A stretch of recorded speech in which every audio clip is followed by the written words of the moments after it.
Il-ġuri fil-konfront tal-Liam De Bono li jinsab mixli bl-attentat taqtil tal-eks uffiċjal tal-Pulizija Simon Xkembri 6 snin ilu issa jista' jseħħ dan wara deċiżjoni ngħatat mill-Qorti Kostituzzjonali mmexxija mill-Prim Imħallef Market Kuti u l-imħalfin Giannino Caruana De Maio u Anthony Ellul li ttefgħu il-barra kawża li kien fetaħ De Bono dwar allegat ksur ta' drittijiet tiegħu u li wafqet il-proċess ġudizzjarju kontrih. De Bono jinsab mixli fil-15 ta' Mejju tal-2018 fil-limiti ta' ħalluqa saq għal fuq l-uffiċjal tal-Pulizija ta' Traffiku u baqa' jkaxkru għal medda twila ta' triq waqt li laqqas kellu l-età biex isuq vettura.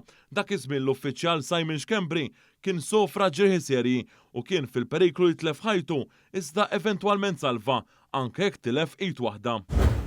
Clyde Mallija ta' 24 sena minn ħalaġaq inżamm arrestat wara tressa l-qorti mix li spara u qatel qattusa fil-Marsa. Fil-qorti il-prosekuzzjoni spjegat kif l-allegat każ seħħ fl-ewwel ta' Ġunju li għadda u filmat li għandha f'idejha l-pulizija tidher karozza li wafqet u ġie sparat tir lejn qattusa. Intqal kif minn dan il-filmat il-qattusa deret bati sakemm eventwalment mietet. Il-pulizija irnexxiela tidentifika lil l-allegat akkużat mill-pjanċi tal-karozza fuq l-istess filmat. Fil-qorti il-prosekuzzjoni qalet li waqt tfittxija li saret fid-dar tal-akkużat instabet fost oħrajn kaxxa bullets iżda l-ebda armi tan-nar. Ingħattu kolli mill-awtopsja li saret fuq l-qattusa jirriżulta li l-bullets huma identiċi għal dawk li nstabu fid-dar tal-akkużat malli wieġeb mhux ħati għall-akkużi miġġuba kontrih bil-Maġistrat Marzien Farrugia tiċħad it-talba għal ħelsi mill-arrest.